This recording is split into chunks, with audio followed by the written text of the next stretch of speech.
Bismillahirrahmanirrahim. Assalamualaikum warahmatullahi wabarakatuh.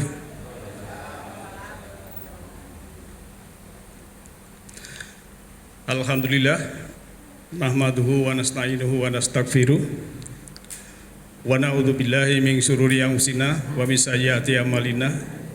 May yahdihillahu fahuwal muhtadi wa may yudlil falan tajida lahu waliyyan mursyida. Asyhadu an la ilaha illallah wahdahu la syarikalah wa asyhadu anna Muhammadan abduhu wa rasuluhu la nabiyya ba'dah.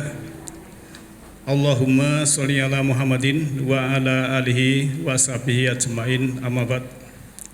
Subhanaka la ilma lana illa ma 'allamtana innaka antal alimul hakim. Rabbi shrah li sadri wa yassir li amri wahlul 'uqdatam min lisani yafqahu qawli. Sahabat, ibu bapak yang saya hormati, kajian Majelis Taklim Nurul Huda yang insya Allah dirahmati oleh Allah Ta'ala, senantiasalah kita panjatkan puji syukur kehadirat Allah Ta'ala, di mana pada saat ini kita masih diberikan keberlimpahan dalam kehidupan ini, baik yang berupa petunjuk Islam, keimanan, ketentraman, kedamaian, kenyamanan, keselamatan, semua itu karena Allah Maha Pengasih lagi Maha Penyayang. Sahabat dan Bapak Ibu yang saya hormati, insya Allah dengan bersyukur membuka mata hati, membuka mata kalbu, membuka mata jiwa, membuka mata ruhani, insya Allah kehidupan kita akan terarah dan akan terbimbing oleh Allah Ta'ala, di mana kita akan mengetahui hidup ini adalah untuk mengabdi. Kita sudah paham asal muasal kita dari apa, kemudian siapa yang menciptakan, kita juga sudah paham tugas apa yang harus kita jalani, insya Allah kita juga sudah paham. Oleh karena itu maka untuk mempertebal keimanan kita dan keinsafan kita, juga kesadaran kita, pada malam hari ini topik yang seperti undangan saya di WA Group, yaitu data dan serba-serbi lakon kehidupan. Sahabat dan Bapak Ibu yang saya hormati, perlu diketahui yang namanya data itu adalah mengandung informasi dan juga mengandung sesuatu yang bisa dipelajari, kemudian bisa diterapkan. Maka kita nanti akan melihat ayat dan juga dari sisi spiritual dan juga dari sisi sains. Kenapa pakai serba-serbi lakon kehidupan? Ya, sebenarnya lakon kehidupan itu sudah mengandung serba-serbi, tapi untuk menguatkan, ya, maka di sini saya juga pakai dengan kata-kata serba-serbi lakon kehidupan. Sahabat dan Bapak Ibu yang saya hormati,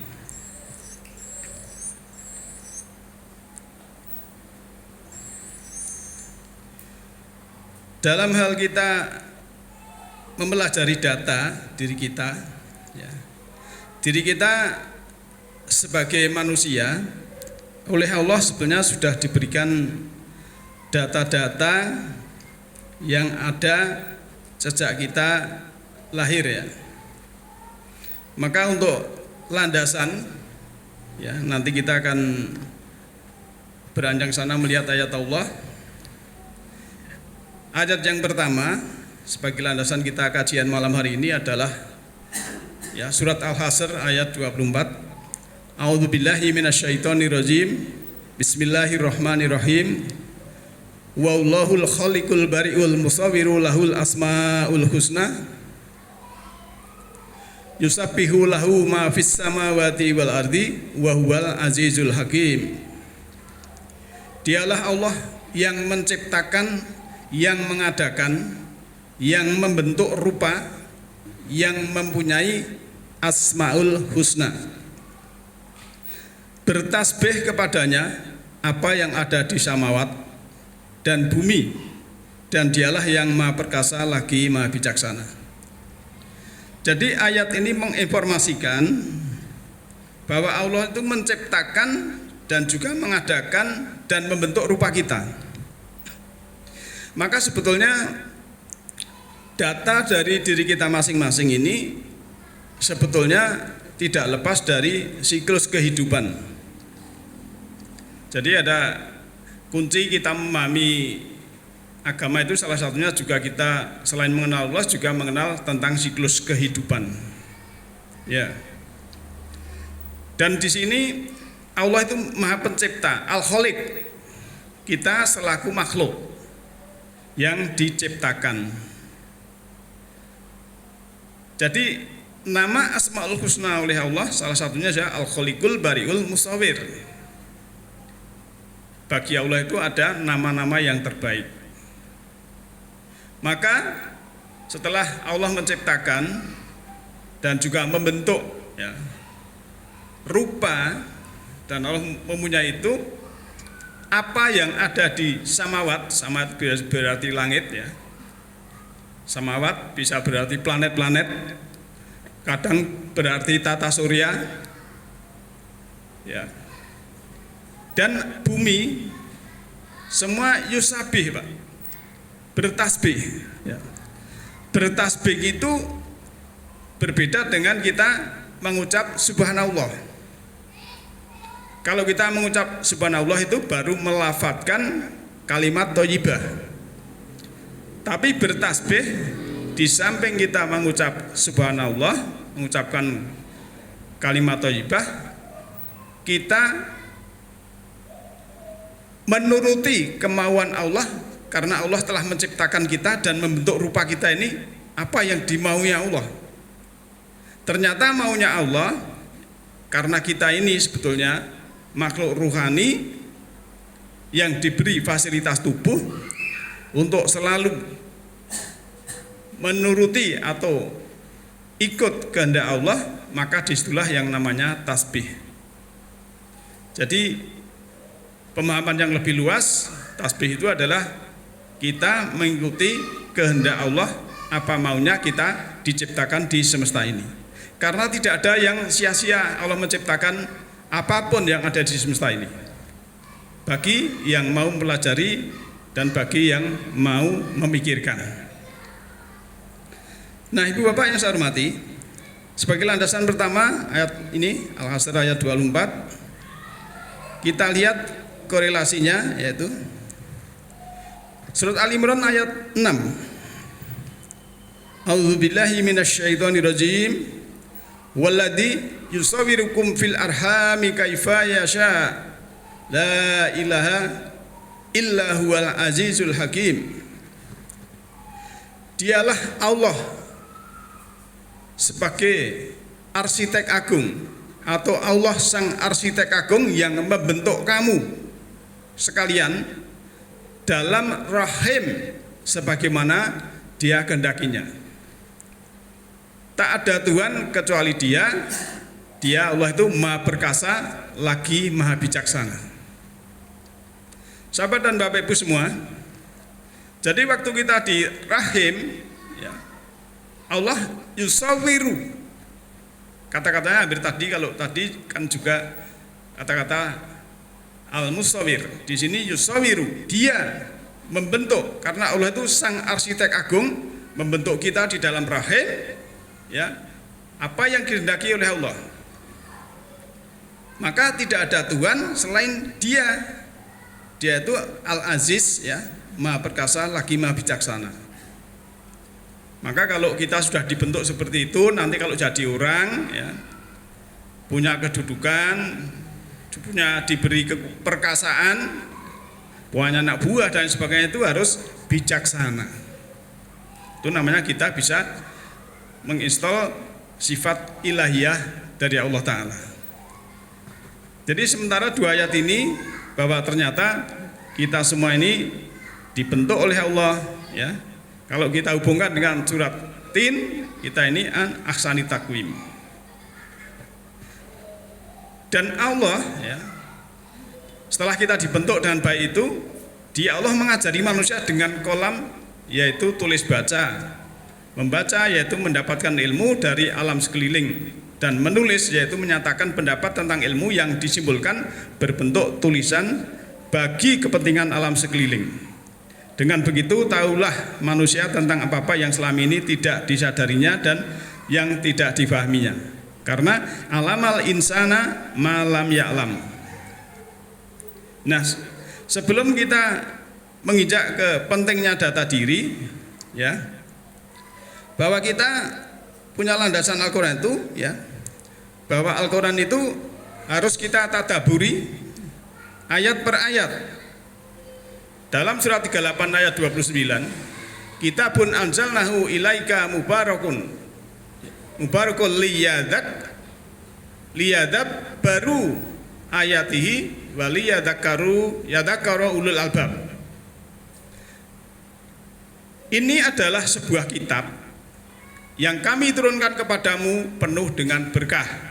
Jadi kitab Al-Quran itu penuh dengan berkah, supaya mereka mentadaburi. Jadi supaya kita mentadaburi ayat per ayat, dan supaya mendapat pelajaran bagi ulul albab yang mempunyai pikiran atau mau menggunakan akalnya. Semua orang punya akal, tapi tidak semua orang ulul albab. Maka, ya, kita mengetahui bahwa pentingnya data diri. Orang yang paham data dirinya dan digunakan akan cenderung lebih selamat, Pak.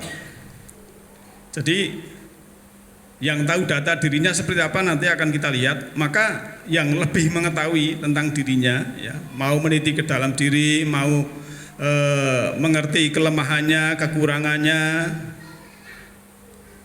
mau mengerti tugas-tugasnya, itu dia akan cenderung lebih selamat.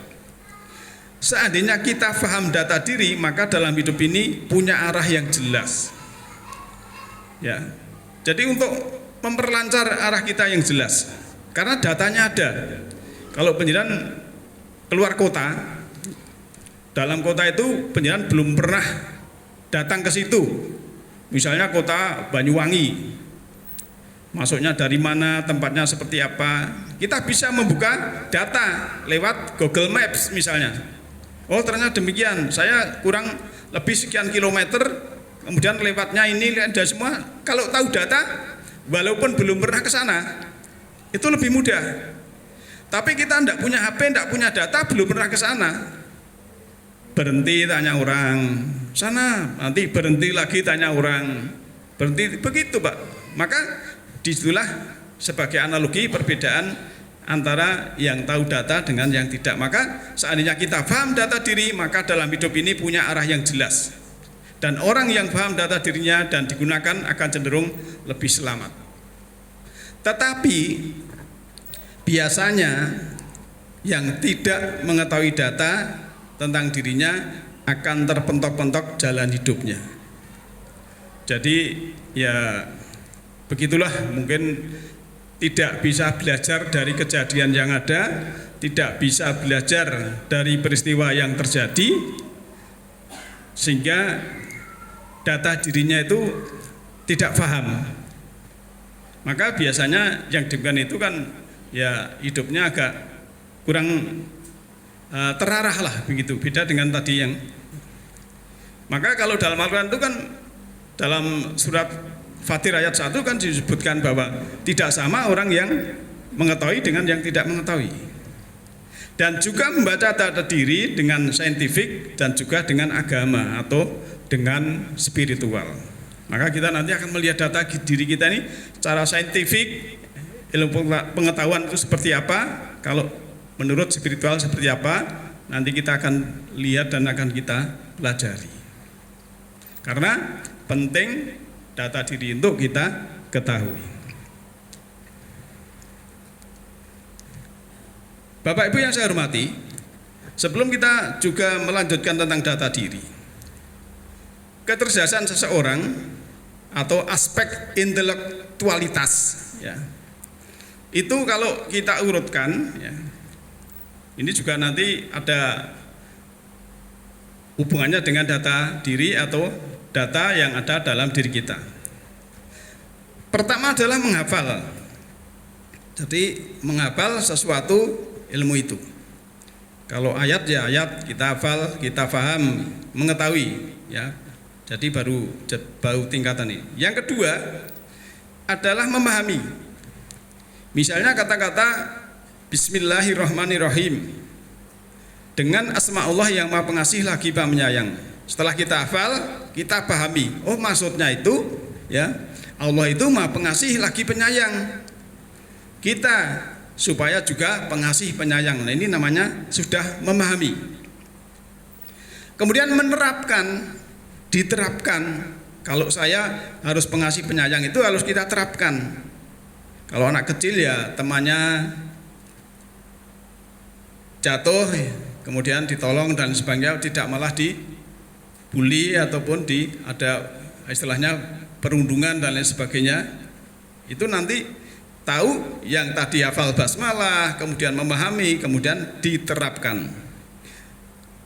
Tingkatan yang keempat setelah diterapkan bisa menganalisa. Oh, ternyata basmalah itu kasih sayang. Lantas kalau saya menerapkan, saya analisa ternyata kok menyenangkan ya. Orang yang saya kasih sayang ini kok berbahagia. Ya. Berarti ada manfaat yang kita kerjakan dengan berkasih sayang dari kata basmalah tadi. Lantas yang kelima, mengevaluasi.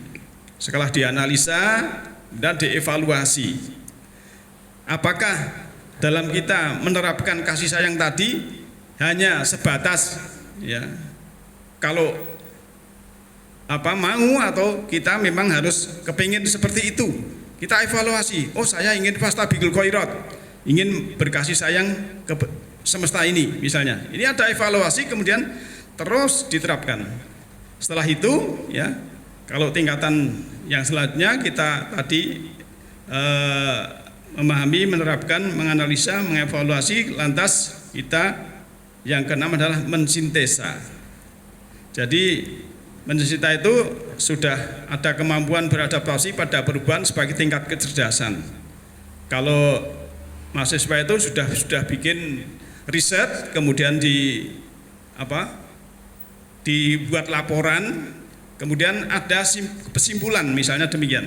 Jadi sudah ada mensintesanya itu sudah, karena tadi sudah menghafal, memahami, menerapkan, menganalisa, mengevaluasi, kemudian sudah mendapatkan yaitu sintesa minimal mendekati kebenaran lah, begitulah dalam sains. Maka data itu tadi ya kita lihat dari dua, saintifik dan juga spiritual.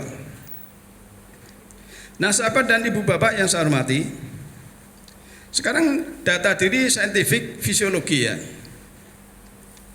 Misalnya ini golongan darah, ini sebagai contoh ya. Kemudian otak, datanya itu secara saintifik yang dominan yang limbi kiri atau kanan. Yang dominan otaknya itu yang logik atau yang kreatif. Lantas faktor genetika ya, dari orang tuanya itu misalnya ya dulu orang tuanya sakitnya apa, datanya ada misalnya. Kalau karena tahu data, karena orang tuanya punya penyakit ini, misalnya diabetes misalnya, karena makan orang tuanya itu seperti itu kemudian kena diabetes. Nah, si anak ini datanya harus kalau mau merubah data karena tahu data diri, wah saya itu kalau makan sama orang tua seperti itu, maka saya rubah. Akhirnya dia tidak diabetes ya. Karena orang tuanya diabetes mellitus, kemudian anaknya meniru pola makan, pola hidupnya, lifestyle-nya juga meniru, akhirnya juga. Tapi karena dia mengetahui data seperti itu, kemudian dia bisa merubahnya. Dan juga data baru itu harus difilter karena bisa menjadi kehidupan saat ini, Pak. Data baru itu kan jendela kita dalam informasi ini kan mata dan telinga. Kita melihat nyun sewu konten-konten yang tidak baik, mungkin kekerasan ataupun ya pokoknya yang mengotori jiwa lah, mengotori pikiran. Itu harus kita filter. Karena kalau tidak ya seperti misalnya yang viral itu, misalnya dulu kan ada anak-anak kecil itu, ada truk dicegat, bikin konten seperti itu misalnya. Nah, ini karena anak-anak yang seperti ini kalau tahu anak yang lain mengetahui itu, nanti akan meniru. Nah ini kalau tidak difilter bahaya sekali. Termasuk kita misalnya yang tua, ya. Kan sekarang kan ada CCTV misalnya, ada seorang emak-emak belanja di toko besar, kemudian ambil barang dimasukkan dalam. Kalau tidak difilter, orang yang imannya lemah kan ingin meniru, ya, misalnya demikian. Nah itu akan menjadi sesuatu yang tidak ingin lewat mata, kemudian lewat pendengaran. Ya, pendengaran kita setel video misalnya dalam HP. Lah ini kalau kita melihat dengan mata, kemudian kita mendengar yang tidak baik, konten-konten yang tidak baik, kalau tidak difilter ini kan akan membahayakan, mengotori jiwa kita, mengotori pikiran kita, mengotori batin kita, mengotori rohani kita. Maka saat ini memang perlu sekali, sehingga kita harus menyamakan frekuensi yang baik dengan yang baik, ya. Karena dalam memahami sesuatu itu kan manusia juga satu dengan yang lain berbeda tentang level pengetahuannya, kemudian backgroundnya, juga pendidikannya, belajarnya, ya. Kemudian di samping level itu masuk ke spiritual, level kesadarannya. Mungkin ilmunya sama, tapi level kesadarannya berbeda. Yang satu kesadarannya tinggi, yang satu rendah. Itu sudah beda lagi perbuatannya. Juga tentang keinsafan. Belum lagi yang dipahami kalau petunjuk Al-Quran itu, ya, Al-Quran itu pemahamannya berlapis-lapis. Kan sering saya sampaikan ibaratnya, ya, pohon kelapa ibaratnya. Kita kalau di luar serabut, tempurung, masuk ke dalam, ya, ada air kelapa, masuk ke dalam lagi bisa jadi santan nanti bisa jadi minyak bermanfaat, barang mentah bisa matang dan lain sebagainya. Nah, maka ini dari sisi saintifik tentang data diri kita harus mengenal golongan darah kita. Mungkin ada yang O, ada yang AB, ada yang B. Itu apakah secara saintifik punya karakter berbeda, ya. Maka kita lihat termasuk otak kita, limbik, ya, kanan atau kiri itu kan yang satu anak ini berpikirnya logik, yang satu kreatif. Maka penjenengan kalau punya anak jangan dipaksakan untuk sesuatu yang menuruti penjenengan. Biar dia itu berkembangnya di bab apa, talentanya apa, ya. Karena Allah menurunkan anak di semesta ini punya peran sendiri yang oleh Allah sudah disetting sebaik-baiknya. Tapi kadang kan orang tua kan memaksa, kamu harus begini, dan lain sebagainya. Beri dulu pengarahnya, ya. Kalau dulu saya punya anak, kamu sekolah guru, wah saya nggak suka, ya wes. Kamu mau sekolah guru, mau pak, jurusan apa yang kamu sukai? Bahasa Inggris, ya silahkan, misalnya gitu. Jadi ada komunikasi, dia bisa memilih. Yang pilihan itu diberikan kepada manusia. Kalau makhluk lain tidak punya pilihan, ya. Semua Allah menciptakan makhluk, yang punya pilihan adalah kita sendiri.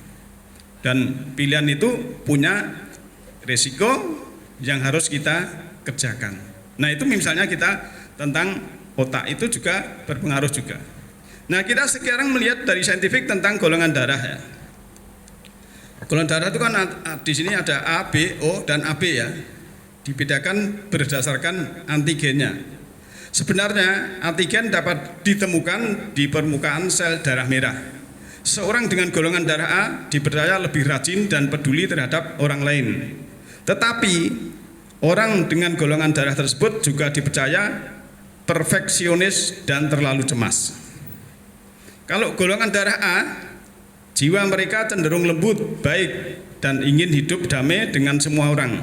Golongan darah A diyakini sebagai orang dengan pribadi yang cenderung lebih sensitif, emosional, kooperatif, bersemangat, dan pintar. Mereka sangat sabar, setia, dan mencintai kedamaian karena tidak suka berkelahi dengan siapapun. Nah, ini para ahli mengadakan riset kalau dorongan AA minimal seperti itu. Sebenarnya banyak, tapi saya hanya mengambil yang pokok-pokok saja. Sekarang orang yang golongan darah B adalah pendengar yang baik, memiliki keinginan dan dorongan yang sangat kuat untuk menjadi yang terbaik dalam segala hal, bijaksana, berempati terhadap orang lain, dan cenderung dapat diandalkan dalam hal pertemanan. Orang dengan golongan darah B adalah ekstrovert yang sangat menarik dan antusias dalam menggunakan pengetahuan mereka untuk membaca individu, lalu berperilaku mengikuti lingkungan mereka dan menjadikan mereka manusia seutuhnya. Sifat negatif yang dimiliki seperti keegoisan dan terkadang kurang kooperatif. Ya, kooperatif itu terbuka dan jujur, Pak. Misalnya kalau ada punya orang punya masalah, ya, tentang pidana atau apa, lah sama polisi ini jujur apa ngomong apa adanya, terus istilahnya bloko, itu namanya kooperatif. Tapi kalau berbelit-belit nanti hukumannya juga berat. Itu misalnya kata-kata kooperatif seperti itu.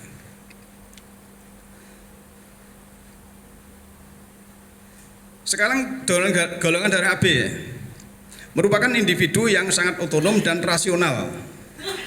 Orang golongan darah AB sangat berhati-hati saat berurusan dengan orang lain atau dalam hal empati.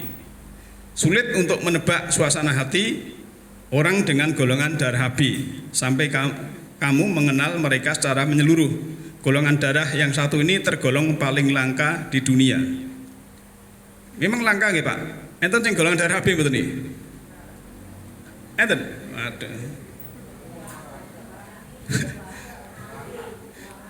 Istri saya itu AB, berarti langkah saya juga baru lihat ini ternyata gitu. Ya itu sebetulnya kan manusia yang pemikir itu, tapi sebetulnya nanti kita akan melihat ada plus minus, ya, kelebihan dan kekurangan, karena kita ada petunjuk agama nanti akan bisa menetralkan, ya, gitu. Sekarang golongan darah O identik dengan sikapnya yang terkesan easygoing atau mudah beradaptasi dengan lingkungan baru. Mereka adalah orang yang memiliki keberanian, ramah dan giat. Mereka memiliki kebiasaan untuk menetapkan standar tinggi bagi diri mereka sendiri. Kemudian mereka melakukan semua hal untuk mencapainya. Memiliki pribadi yang percaya diri dan intuitif, kerap membuat mereka dianggap menawan dan haus kekuasaan. Orang-orang ini memiliki kualitas kepemimpinan yang sangat baik dan hal-hal kecil tidak akan mengganggu mereka. Orang dengan golongan darah O juga murah hati, baik dan penuh kasih. Mereka dapat beradaptasi dengan baik dalam hal perubahan. Mereka tergolong tangguh, fleksibel, dan dapat melakukan segala sesuatunya lebih baik daripada golongan darah lain dalam situasi sulit, ya. Ini yang O. Ini para ahli yang bicara, bukan saya, ya. Engko terus wow lah jenengan golongan darah O di PP mboten. Niki saya menukilkan. Itu dari saintifik, ya, data diri dari saintifik. Sekarang data diri non fisiologi, Pak, atau spiritual juga bisa. Nah, waktu lahir situasi kondisinya itu seperti apa? Ya. Jadi waktu lahir misalnya kalau musim kemarau itu haus, banyak minum.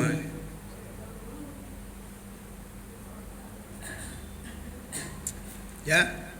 Ini juga mempengaruhi nanti. Waktu lahir situasi kondisinya seperti apa?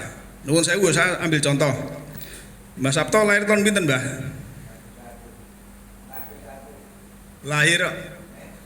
Lahirnya tahun pinten? 41. Zaman Jepang nggih.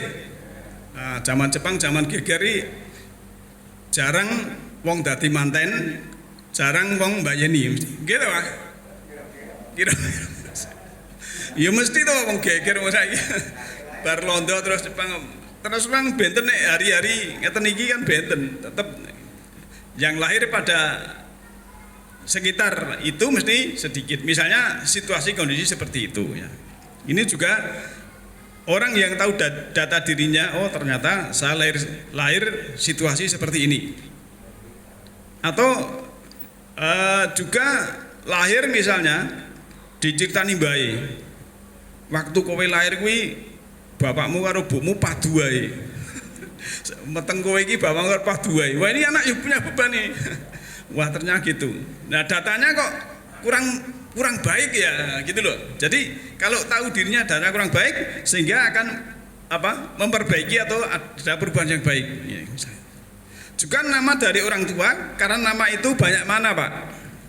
Ya, Bapak Ibu mengetahui makna nama panjenengan masing-masing ya.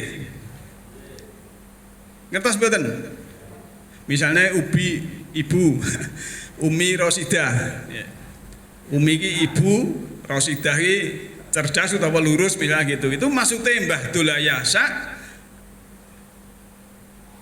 jeneng nomo kinaryo jopo atau punya maksud misalnya gitu. Ya. Misalnya kalau yang lain misalnya Mbak Suharti misalnya, Su itu lebih, Harti itu dari harta misalnya. Karpe sok ya kecukupan. Masa orang tua punya maksud itu, ya. Jadi ada maksud yang lain, non?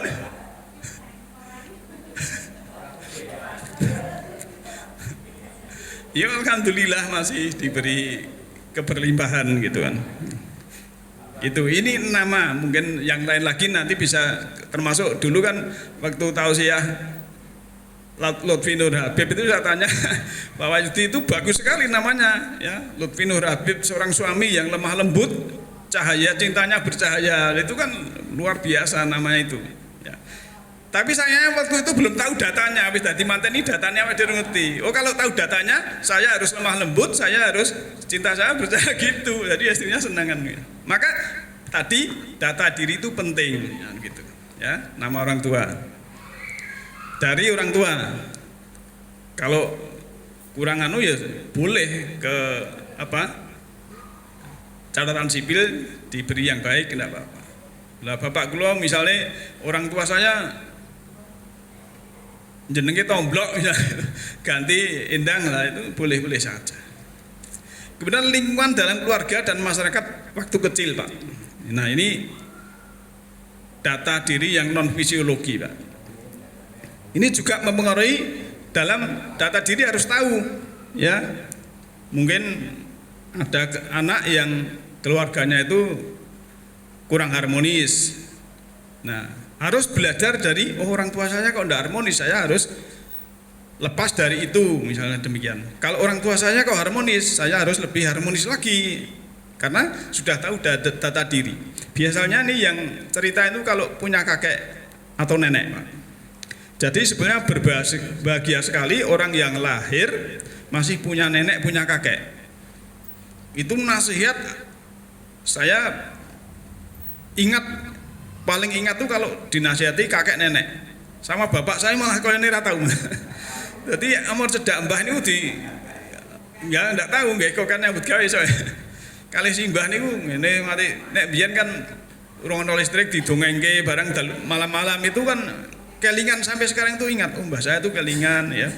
Kalau makanan enak dikasihkan saya, kalau ndak enak dimakan si mbah itu kelingan misalnya gitu ya. Jadi lingkungan keluarga data itu juga penting ya. Tuh lingkungan seperti apa misalnya. Juga pendidikan formal maupun non formal ya.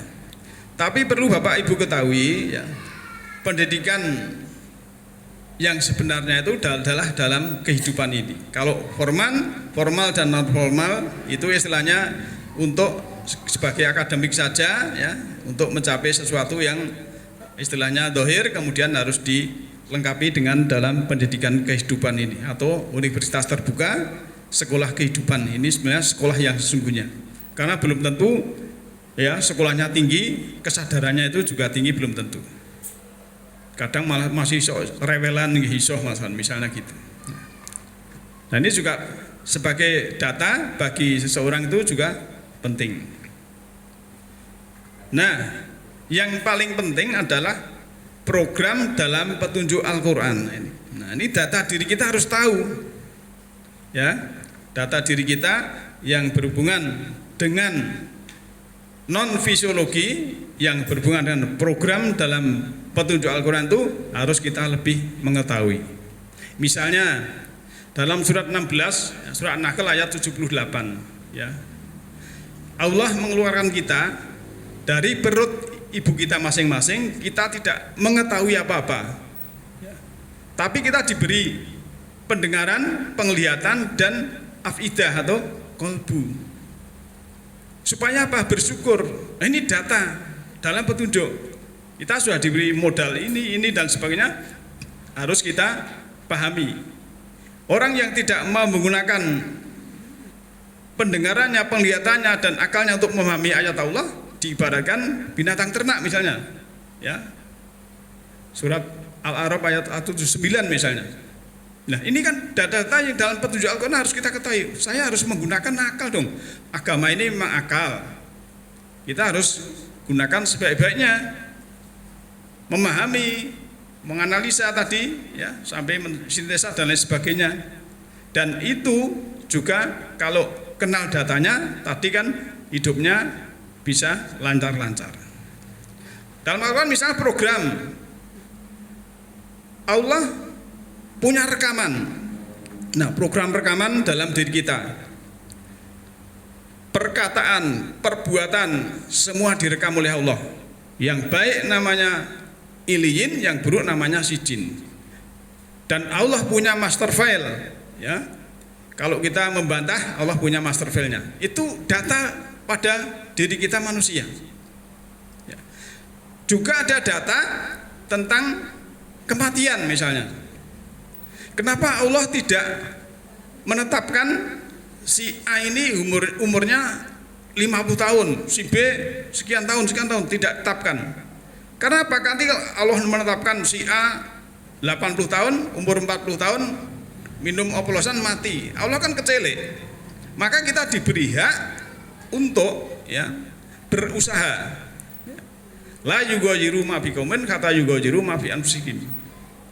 Allah tidak merubah suatu kaum kecuali kaum itu merubah dirinya sendiri.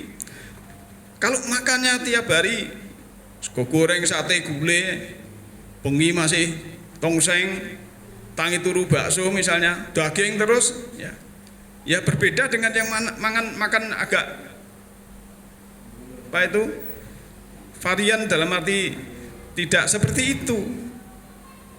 Kan akhirnya ini juga tergantung kita masing-masing. Kita harus mengetahui, oh ternyata tentang makan itu Allah punya program. Suruh makanan halalan thayyibah. Itu pun kulu wasrobu wala tusribu. Tidak boleh melebihi batas. Karena Allah tidak menyukai orang berbatas. Ya. Kemarin tentang kesehatan holistik, perhatikanlah makananmu. Surat 80 ayat 24. Perhatikanlah minumanmu misalnya. Ini semua program yang berhubungan dengan diri kita. Maka kita harus juga tahu datanya. Ini program yang non fisiologi yang ada di dalam Al-Quran. Belum program-program yang lain yang ada di dalam diri kita. Kalau kita sudah mengetahui data dalam diri kita, ya insya Allah hidup kita akan lebih baik. Nah, perlu Bapak Ibu ketahui, di sini ada data, nanti ada fakta. Misalnya demikian, datanya saya punya HP, ya. HP saya ini ada aplikasi radar hujan. Pas hari apa itu saya, wah ini seputaran Masjid Sabak enggak hujan ini. Tapi les delo malah hujan. Nah, ini datanya tidak hujan, tapi faktanya hujan. Nah, termasuk kita nanti juga demikian, ya. Ini analoginya seperti itu. Data dan fakta coba kita lihat misalnya. Bisa jadi datanya itu A, faktanya juga A. Bisa jadi datanya A, faktanya B. Ya, karena kita manusia, nanti tergantung kita dalam mengolahnya. Maka di sini dalam surah Al-Hadid ayat 22 ya, A'udzubillahi minasyaitonirrajim. Ma asaba mim musibatin fil ardi wala fi anfusikum illa fi kitabim min qabli an nabra'aha inna dzalika 'alallahi yasir. Jadi apa saja ya, musibah yang menimpa di bumi ini dan tidak pula pada dirimu kecuali dalam kitab atau program di Lauh Mahfuz sebelum kami laksanakan dia. Sungguhnya yang demikian itu adalah mudah bagi Allah. Nah, jadi data program itu sudah ditetapkan ya. Programnya loh Pak. Jadi yang ditetapkan ini bukan tadi seperti umur kamu sekian tahun kan, bukan, tapi programnya. Programnya itu kalau orang kehabisan darah mati, itu program.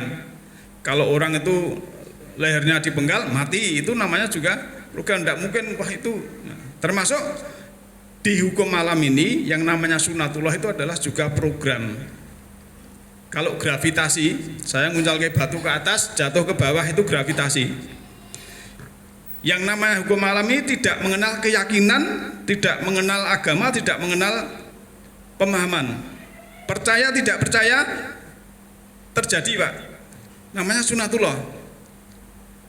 Nah, termasuk siklus kehidupan kita yang kemarin kita kalau orang yang baik mendapat ahsani takwim, tetap ahsani takwim casingnya, tapi yang tidak baik kena degradasi asfala safilin, asfala yang paling rendah dari yang rendah. Ini data istilahnya hukum malam sunatullah ini percaya tidak percaya ini terjadi ya. Termasuk kita dalam semesta ini, apa yang kita berikan kan yang kita terima Pak. Itu udah otomatis. Kalau hukum keseimbangan di semesta ini tidak kita jalani, wah aku tak menerima saja, pasti tidak bisa kejadian. Misalnya contoh gini, ada seseorang itu tidak pernah kondangan rono, tidak pernah jagong rono, ya tidak pernah ke sana misalnya diundang tidak datang ya. Tiba-tiba dia punya mantu minta datanya Pak RT sana, Pak RT sana, warganya ini dulemi kabeh. Kira-kira karena tidak pernah memberi ya, semesta ini tahu nggak? Semesta ini adil Pak. Dora mangkat. Karena semesta ini adil, apa yang diberikan dia terima. Ini contoh yang gampang saja. Nah, kemarin kan juga saya mencontohkan, punya gawe munjung Pak RT ingkung, masa Pak RT dada wae wegah moro, kan tidak mungkin misalnya gitu. Itulah Allah syariul hisab. Ya, hisabnya itu lebih cepat, itu salah satunya adalah programnya yang ada di semesta ini. Jadi semesta ini memberikan kepada kita, selalu memberi. Pohon mangga memberi pada manusia, tidak minta. Matahari memberi pada kita. Maka hukumnya yang kita berikan adalah yang kita terima. Semua itu program sudah ada, ditetapkan Allah sebelum menciptakan langit dan bumi dan juga sebelum menciptakan kita semua. Ini harus kita pahami tentang data ini. Termasuk fakta tadi, ya, sebenarnya manusia diberi onderdil yang sama. Tapi karena yang satu ini sukanya begadang, minum-minum, akhirnya sama-sama lahir tahunnya sama, sekolahnya bareng, kesehatannya sama, tapi nanti ujung-ujungnya walaupun datanya sama, faktanya berbeda. Pasti lebih dulu yang tidak mengerti data ataupun datanya tidak dilaksanakan tadi. Maka pentingnya data diri kita ini. Nah, hidup berbasis data, insya Allah bahagia. Nah, ini. Ya, ini kita ingat, hidup berbasis data, insya Allah bahagia. Karena kesadaran sudah bisa menguasai tubuh dan pikiran. Nah, kemarin kan saya contohkan, kalau kita dihina orang, nurut pikiran aku bales. Tapi nurut kesadaran, memaafkan, ya, akan indah, selesai. Kan bahagia, karena tahu data, Pak. Biasanya orang kan belum tahu data itu kan ego sekali, wah aku punya harga diri, wah saja ini udah seperti itu ya nih, iya ya. Padahal sebetulnya ya, kalau tingkat pencerahan atau kesadaran itu sudah tinggi, tidak tersentuh oleh ejekan, tidak tersentuh oleh hinaan, tidak bangga oleh pujian, semua bagi orang yang sudah tersentuh itu baik-baik saja. Ya loh, saya begitu. Masuk saya kemarin tuh dalam grup ya agak intelektual, Pak. Saya ada orang komen tentang Nabi Musa, kemudian saya mengupload yang kemarin saya upload juga di grup itu dan di status saya, belajar kesadaran dari kisah Musa. Lah kok channel saya, konten saya ini durasinya 38,50, jadi 38 menit. Baru saya share 10 menit sudah menjustifikasi. Itu gini, walau belum nyetel kok, belum tahu. Wah, ini barang ya cara cowone kisinan dewe dengan yang lain-lain itu. Yang lain-lain malah yang tadinya penonton cuma 111 mungkin sekarang sudah 160, 170 akhirnya malah do. Itu misalnya. Nah, jadi saya tidak tersentuh oleh hal yang demikian. Biar saja, semua kan kalau bahasa saya yang mudah dipahami, ya. Bencana sebesar apapun, ya, kemudian situasi sekacau apapun, selama itu bukan balasanmu, kamu tidak akan tersentuh. Dari sini aja saya santai aja gitu. Maka mari kita hidup berbasis data, insya Allah bahagia.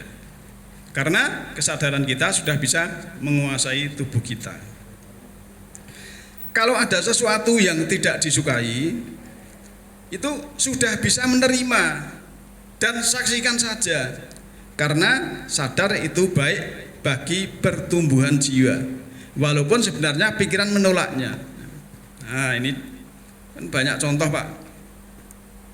Orang tadinya baik-baik saja, begitu keluarganya kecelakaan meninggal, ya, ini kan menurut pikiran kan menolak, tapi untuk jiwanya ternyata baik, malah dia terus mau ke masjid, mau ngaji dan sebagainya. Ini ternyata baik bagi Allah. Kadang menurut pikiran orang itu tidak baik, ingin menolak, padahal itu sebenarnya untuk pertumbuhan jiwanya itu baik. Dan juga menyadari bahwa semua pilihan dalam kehidupan akan mendapat balasan dalam siklus kehidupan, ya. Jadi siklus kehidupan tadi, ya, kita harus sadari semua ada balasan kita masing-masing. Kalau kita beda pilihan, ya udah nanti kan orang yang milih itu kan, ya, punya pilihan masing-masing. Nggak usah jelekin, nggak usah istilahnya. Ya paling kita juga kalau semua baik, kita milih yang terbaik. Kalau ada yang kurang baik, ya kita milih yang tidak baiknya sedikit, kan begitu. Harusnya kan begitu misalnya gitu. Dan bahagia itu sederhana, Bapak Ibu sekalian, ya. Biasanya kan orang bahagia tuh, aku tak shopping, aku tak wisata yang jauh dan lain sebagainya, ya. Maka bahagia itu sebenarnya sederhana bagi yang sudah berkesadaran. Jadi kenikmatan ini nggak akan pernah kita rasakan dan temui di restoran manapun. Jadi neng sawah, ya, karo guyon karo kucing mangan untuk kiriman ini penikmat luar biasa. Saya nggak soalnya saya ngalami, Pak. Kalau saya tidak ngalami, saya nggak bisa cerita gini, Pak. Karena sesuatu itu pengalaman, ya. Ini nikmat sekali. Nek cah saiki kan ora tau nang sawah. Ya. Mungkin nek saya Pak Parman itu yang ngerasakin yang sawah mungkin. Ya, tapi kalau sing cah saiki mungkin mboten, ya. Jadi ya napa Daud, metal, mluku, garu ya, itu mopok itu wes makanan yang dan dikirim itu petenge luweng lah, enak sekali kan begitu. Bahagia sekali waktu itu.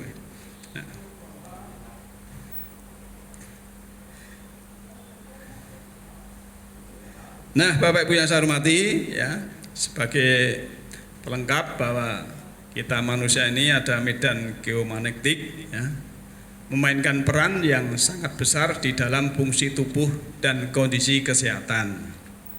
Masing-masing sel kita, ya, diatur oleh arus listrik elektromagnetik kecil dan sangat sensitif untuk mengubah medan magnet bumi. Jadi namanya keseimbangan. Jadi hukum alam ini ada sebab akibat, kemudian juga ada keseimbangan. Lantas keseimbangan itulah yang harus kita istilahnya kita uri-uri. Karena apa? Kalau tidur tidak seimbang, makan tidak seimbang, yang terjadi adalah error program. Bapak Ibu yang saya hormati, mungkin ada komentar atau pertanyaan, saya persilahkan yang hubungan dengan data ini, yang intinya marilah kita mengetahui data diri kita masing-masing supaya hidup kita ini lebih mudah, tidak mudah terumbang-ambing. Kalau tahu data kemudian tahu petunjuk, ya insya Allah kita ini lebih terarah dalam kehidupan ini untuk melanjutkan perjalanan kita menuju kepada Allah Ta'ala. Karena dengan begitu ya insya Allah kita akan diberikan sesuatu yang terbaik oleh Allah. Dan nanti saya akan mengumumkan sedikit ya sebelum nanti selesai. Kita tutup dulu ini karena ini direkam ya. Demikian yahdillahu linurihi ma yasha. Allah memberikan hidayahnya, petunjuknya berupa sempurna rohani kepada siapa yang kehendaki. Nasrun minallahi wa qarib. Alhamdulillahirabbil alamin. Assalamualaikum warahmatullahi wabarakatuh.